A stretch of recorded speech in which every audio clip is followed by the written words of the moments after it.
Happy almost New Year's. We hope that you guys had a great Christmas and you're having an awesome break.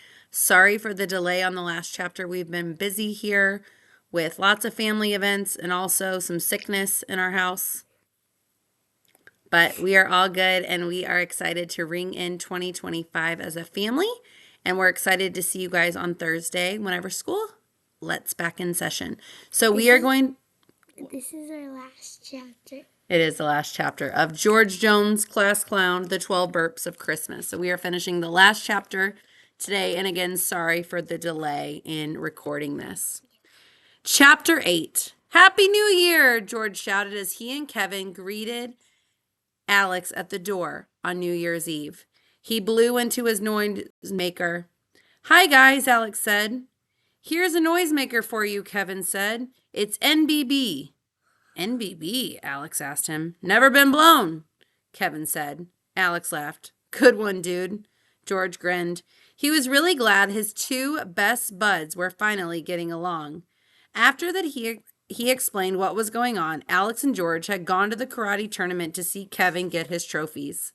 And then all three of them had gone back to the Schminus exhibit. After spending the whole afternoon together, Alex and Kevin had even teamed up to try and find a cure for the super burp. George tooted his horn and then led Alex and Kevin into the living room. The guys made their way past the cheese balls, around the cut-up vegetables, behind the cookies, and over to the corner of the room where they could talk about anything without the adults hearing. I've had George blowing into his noisemaker since this morning, Kevin told Alex. I figure if the air is going out of his body, it can't get all bubbled up inside of him. George blew into his noisemaker. Toot! George, that's enough, his mom called him from the other side of the room. You're making everyone crazy with that thing. They'd go even crazier if the super burp came out, George told his friends. That's for sure, Alex agreed. Kevin's idea about blowing the air out is good. Kevin smiled proudly. And I have another idea, Alex continued.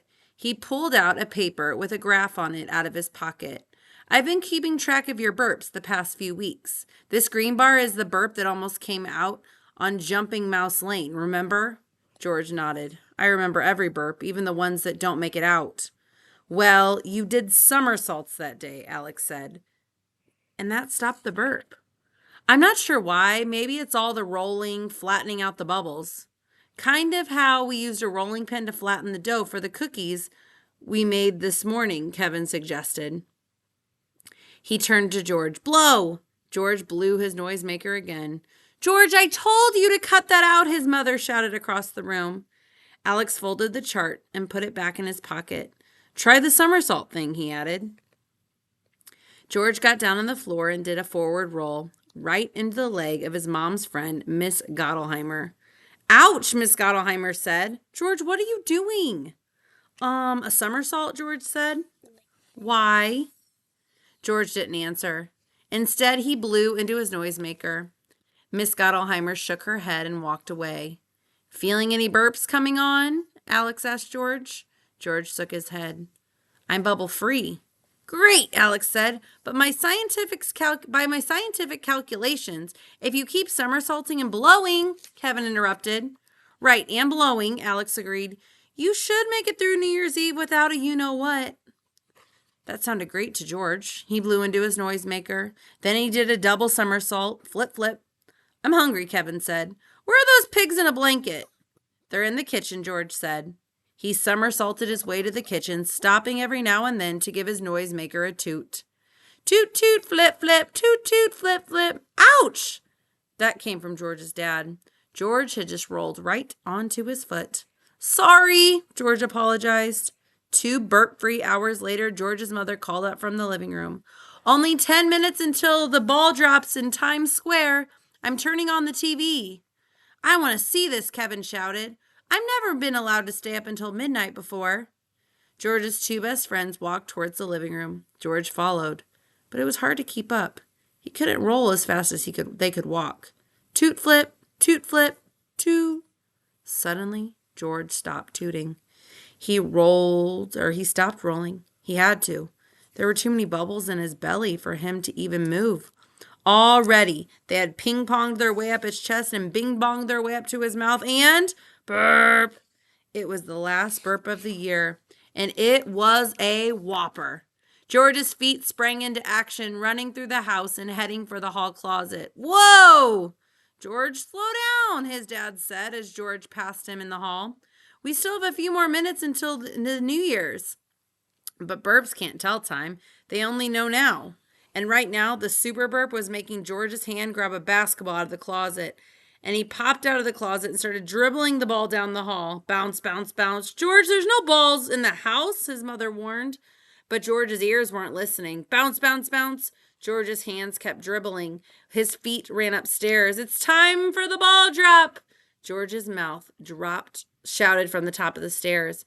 Everyone at the party looked up. What's George doing? Miss Schottelheimer wondered out loud. Look out below! George's mouth shouted as his hands tossed the ball towards the crowd below. Immediately, George's pals leaped into action. Kevin caught the ball in midair. Alex raced up the stairs and pushed George into his room before he could cause any more trouble. Then Kevin burst into the room and shut the door behind them. Whoosh! Suddenly, George felt something pop in the bottom of his belly, and all the air rushed out of him. The super burp was gone. You're just lucky Alex and I were here to stop you from doing anything worse, Kevin told him. It was true. George was lucky to have two amazing best friends. With Kevin and Alex helping him, maybe this would be the year of the cure. George smiled and opened his mouth to say Happy New Year, and that was exactly what came out. Dude, that was a big burp, Alex said. You are definitely the burping king, Kevin agreed. Great, George grumbled. Come on, Kevin said. You just burped in the new year. How many kids can say that? Only one, George Brown, the amazing burping boy. Too bad that Schminus didn't have a category for that. All right, guys, so we have completed our George Brown Class Clown, the 12 Burps of Christmas. I hope you enjoyed. I hope you have a great rest of your break, and we will see you in 3 days. Bye, guys. Days.